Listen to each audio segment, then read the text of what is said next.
Subscribe कीजिए कुंडलनी जागरण को और प्रेस कीजिए बेल आइकन को, जिससे कि आपको मिल सके हमारी लेटेस्ट वीडियो सबसे पहले। परमात्मा के बारे में अगर कोई भी बात करता है इस आज कल की दुनिया में, तो लोग सोचते हैं कि एक मनोरंजन का साधन है, इसे सिर्फ मनोरंजन हो सकता है। परमात्मा की को नाम की कोई चीज तो हो नहीं सकती, सिर्फ मनोरंजन मात्र के लिए ठीक है। अब बुढ़े हो गए हमारे बाबा दादी, तो ठीक है मंदिर में जाकर बैठे और अपने समय बिताए, एक अच्छा तरीका है। घर में बैठ के बहू को सताने से अच्छा है कि मंदिर में। इससे ज्यादा मंदिर का कोई अर्थ अपने यहाँ आजकल के जमाने में लोग लगा रहे। ये जो मंदिर में भगवान बैठे हैं, इनका भी उपयोग यही लोग समझते हैं कि इनको जाके अपना दुखा बताए, ये तकलीफ है वो तकलीफ है और वो सब ठीक हो जाना चाहिए। लेकिन ये मंदिर क्या है, इसके अंदर बैठे हुए भगवान क्या है, उनका हमारा क्या संबंध है और उनसे कैसे जोड़ना चाहिए संबंध, आदि चीजों के बारे में अभी भी बहुत बातें गुप्त, और ये बातें अनादिकाल से होती आई है। आपको मालूम है कि इंद्र को तक आत्म साक्षात्कार देना, वो अनादि करते करते ये बातें जब 6ठी सदी में सबसे बड़े हिंदू धर्म के प्रवर्तक आदि शंकराचार्य संसार में आए, तब उन्होंने खुली तौर से बातचीत शुरू की। नहीं तो अपने यहाँ भक्ति मार्ग था और एक वेदों का तरीका था, जिससे कि गायत्री मंत्र आदि। जब जब कभी भक्ति में लोग बिल्कुल बेकार चले जाते थे, तो उनको खींचने के लिए ऐसे लोग आते थे कि जो कहते थे छोड़िए मत, और अपना चित्त हटा करके और निराकार साकार में बिल्कुल बह चले। और जब निराकार में बहुत बहकते थे तो उनसे कहने आते थे कि बाबा निराकार से कुछ फायदा नहीं होता, चलो साकार। लेकिन वो इधर से उधर जैसे कोई पेंडुलम चलता है ऐसे इंसान चलता था, और इसीलिए इन दोनों चीजों से आदमी ये समझ गया कि इसमें भक्ति भी है और निराकार, ओंकार भी है और कृष्ण भी है। उसके बगैर हिसाब किताब बन नहीं। सहयोग में आप दोनों के दर्शन पाते, ब्रह्म के भी दर्शन पाते हैं और इन सब देवताओं के भी दर्शन। ब्रह्म की शक्ति जो है, यह परमात्मा की प्रेम की शक्ति है जो चारों तरफ विचरण करती है। और जितने भी जीवित कार्य संसार के हैं, जैसे एक फूल से फल बनाना आदि, जितने भी जीवित कार्य हैं वो करते, हमारे अंदर भी वो कार्य करती है, जिसे हम पैरासिम्पैथेटिक नर्वस सिस्टम कहते हैं। उसमें वो विचरण करके और कार्य करते। ये तो ब्रह्म की शक्ति है। और इस शक्ति को जानने के लिए हमारे अंदर जो यंत्रणा परमात्मा ने की है, जो व्यवस्था परमात्मा ने की है, वो बहुत कमाल है। और इस यंत्रणा को करने के लिए उन्होंने हमारे उत्क्रांति में हमारे शरीर ही के अंदर अलग अलग देवताएं बिठाए, इन बच्चों को अलग अलग देवता बिठाए। सबसे पहले तो श्री गणेश बना। श्री गणेश पवित्रता, सारे संसार को पहले पवित्रता से भर। निराकार में गए तो वो पवित्रता से भर दिया, और साकार में गए तो श्री गणेश बना। बाती जैसे ये अब आप देख रहे हैं जो जल रही है, इसका प्रकाश चारों तरफ है, लेकिन इसकी ज्योत भी है और प्रकाश।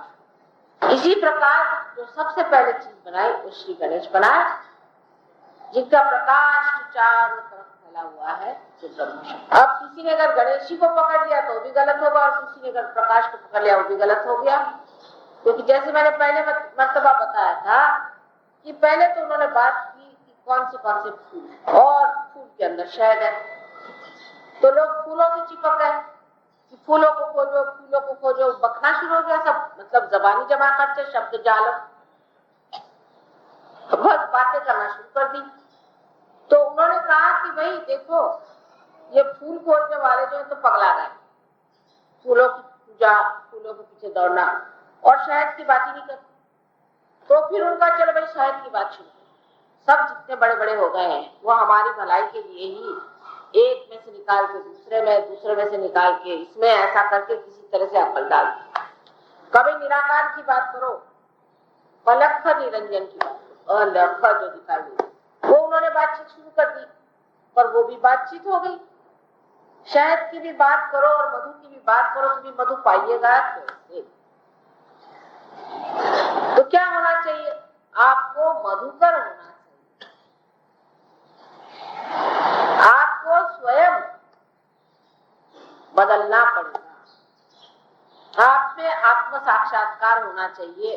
ये सब धर्मों में कहा गया है, क्योंकि अदल बदल करने से थोड़ा दिमाग आदमी का ठनकता है, सोचता है कि चलो ये गलत चीज थी, दूसरी चीज पकड़। लेकिन सबने एक बात कही, चाहे कितना भी अदलो बदलो, लेकिन चीज है आपका आत्म साक्षात्कार होना चाहिए। किसने नहीं कहा? ईसा मसीह ने कहा कि तुम्हारा किसी जन्म होना चाहिए। हिंदू धर्म में तो बिल्कुल ही मानी हुई चीज है कि विहि जाए दिशा दिजा है, जो जिसका दूसरा जन्म होता है वही ब्राह्मण होता है, वही ब्रह्म को जानता है, साफ साफ कहा हुआ। उसके तौर तरीके गलत लगाने से नहीं, पर सही बात में तो यही कहा। नानक साहब ने कहा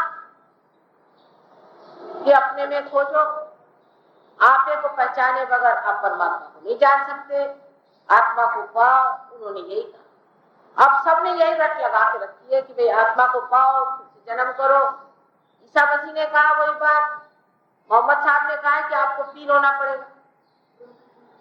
सबने जब एक ही बात कही है तो उधर ध्यान देना चाहिए कि सबने इसका अंतिम लक्ष्य एक बताया कि कितने भी चक्कर काटो लेकिन पहुंचना वहां, और उसका दिमागी जमा खर्च बना रखा है सबने, उससे नहीं मिलने वाला। आदि शंकराचार्य जी ने भी यही कहा कि बाबा दिमागी जमा खर्च। अब सहयोग में तो हम ये मानते हैं कि बुद्ध देव, जिन्होंने निराकार की बात की थी, जिन्होंने ईश्वर की बात ही नहीं करी, क्योंकि उन्होंने सोचा कि ईश्वर की बात करो तो ये ऊपर तंग जाता है, ये फिर अपनी सोचते नहीं है। ईश्वर की बात करो तो सब अपने को ईश्वर समझने लग जाते हैं। ऐसे बहुत से लोग वो सोचते हैं कि हम बिल्कुल निराकार हो, बहुत से लोग अपने सोचते हैं हम ईश्वर हो गए। इंसान का दिमाग ऐसा है कि जिस चीज से चिपका दो वही हो जाता है, और जो असल में है आत्मा वो नहीं होता। तो इस तरह से जब चलने इंसान का स्वभाव है, इससे चिपक जाए उससे चिपक जाए, तो बुद्ध ने भी क्या कहा कि ईश्वर की बात ही नहीं करो तो अच्छा, नहीं तो ये ईश्वर को जेब में डाल देते हैं, और जब जरूरत है जेब से निकाला, ईश्वर दे ये काम करना दे। अब वो कौन सा ईश्वर है भगवान जाने। जब अपने एक जन्म में उन्होंने ईश्वर की बात नहीं की और उन्होंने कहा कि बस चलो निराकार छोड़ो, आत्म साक्षात्कार, उसका भी एक तमाशा बुद्धों ने बना डाला। तो वही आदि शंकराचार्य करके फिर संसार में आए। उन्होंने कहा कि भाई अब माँ की सेवा करो, इसके सिवाय कोई इलाज नहीं है, माँ की सेवा से ही पाओगे। क्योंकि बोलना तो था, आधा ही रह गया, आप दूसरी बात बता। जितनी उन्होंने ईश्वर की बात शुरू कर दी, उनको भी लोगों ने सता दिया, यहाँ तक कि उनकी माँ मर गई तो उनसे कहने तुम जला नहीं सकते, तो केले के पत्ते से उन्होंने जलाया। इस प्रकार एक से एक अकलमंद लोग सबके साथ उनको उठाना। अब तो दुनिया बदली नजर आती है। मेरे साथ ऐसी जाति कोई नहीं, एक तो जरूर बिगड़ते हैं, लेकिन इतनी जाति किसी ने नहीं की कि मुझे मारने के दौरान, ऐसा हाल नहीं। क्योंकि यही उन सब महानुभावों का उपकार मैं मानती हूँ, जिन्होंने आपको अदल बदल करा के समझा दिया कि ये नहीं ने वचने निगमो, ये नहीं तो फिर क्या। जब नहीं करने पे आ जाएंगे तब बराबर चीज को आप पकड़ लेंगे। इसीलिए उन्होंने आपको बताया कि पहले साकार, निराकार, निराकार से साकार चलते। जब आदमी थक जाएगा इससे लड़ते लड़ते, तब वो रुक जाएगा और सोचेगा गंभीरता से फिर है क्या। तो निराकार आपसे मैंने बताया कि सारी ब्रह्म शक्ति जो चारों तरफ फैली हुई है, और साकार आप, और आपके अंदर हर उत्थान के समय पर एक एक देवता बिठाए। जब आप कार्बन बन के संसार में आए तब श्री गणेश बिठाए। कार्बन की भी 4 वैलेंसी होती है, बीचों बीच बैठे रहते। कार्बन के बगैर प्राण संसार में नहीं, प्राणी नहीं बन सकते। इससे पहली चीज कार्बन बनाई गई और श्री गणेश पहले इन्होंने शुरुआत। इसलिए कहते हैं कि श्री गणेश भूमि तत्व से बने।